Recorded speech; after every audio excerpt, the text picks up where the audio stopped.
Bonjour tout le monde et bienvenue dans cette 16e vidéo de notre série qui est intitulée À la découverte de Svelte.js.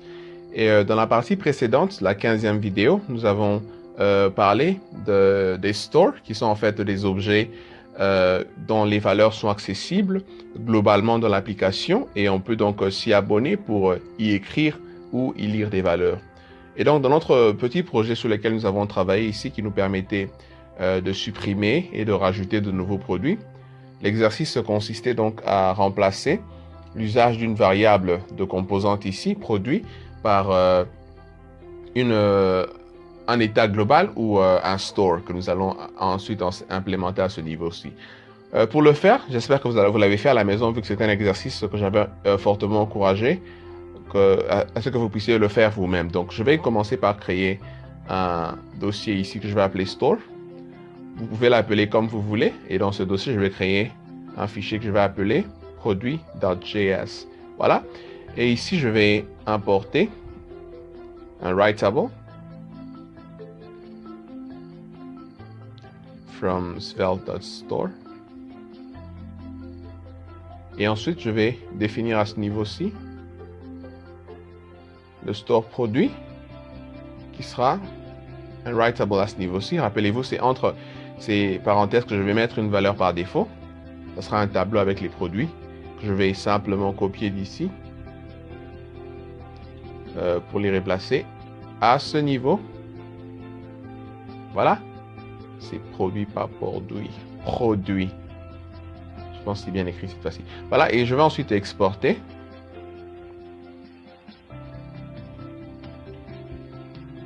Voilà. Nous avons créé aussi facilement que ça un store produit qui sera visible et utilisable dans toute l'application. Je vais ensuite utiliser dans app.svelte. Et à ce niveau, nous allons d'abord commencer par afficher les valeurs du store. Je vais importer à ce niveau. Import produit from. Ça sera stores dot produit. Voilà. Et je vais supprimer ça. Je vais simplement tout enlever. Voilà, complètement. Et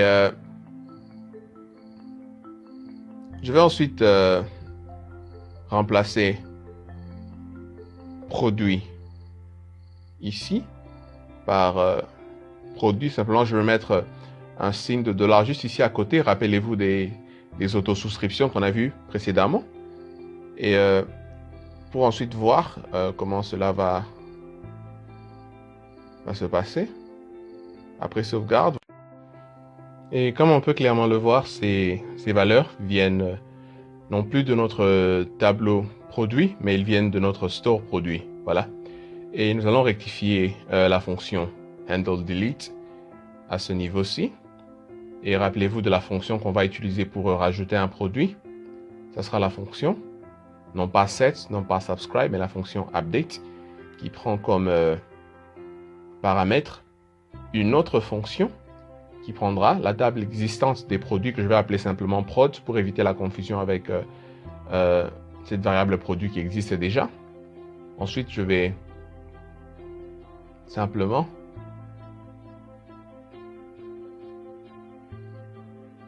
couper ceci. Voilà. Et simplement retourner. Ce sera prod. Ce qui se passe ici, c'est que la fonction handle_delete ici prendra, lorsqu'elle est cliquée, l'élément dont le ID sera passé ici sera utilisé pour ensuite être supprimé du store. Et à ce niveau-ci, nous allons prendre la version actuelle de notre store produit pour simplement enlever le produit dont le ID correspondra à celui qui sera passé à ce niveau-ci avec handle_delete. Et donc voilà comment cela va se passer avec handle_delete. Et nous allons faire de même pour la fonctionnalité onSubmit qui va rajouter une nouvelle valeur dans notre store. Donc pour le faire, je vais simplement, rappelez-vous que nous avons utilisé ici une fonction inline Mais je vais simplement l'enlever à ce niveau-ci pour réutiliser la fonction normale handle submit que je vais repasser ici.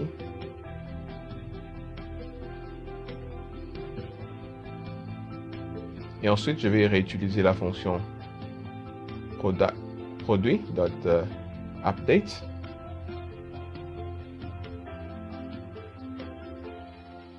qui prendra une fonction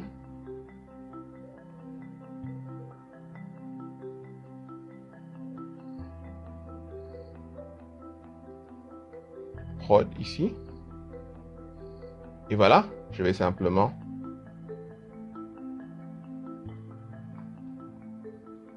pousser la nouvelle valeur dans notre tableau existant produit que je vais ensuite retourner et on va voir comment cela va marcher.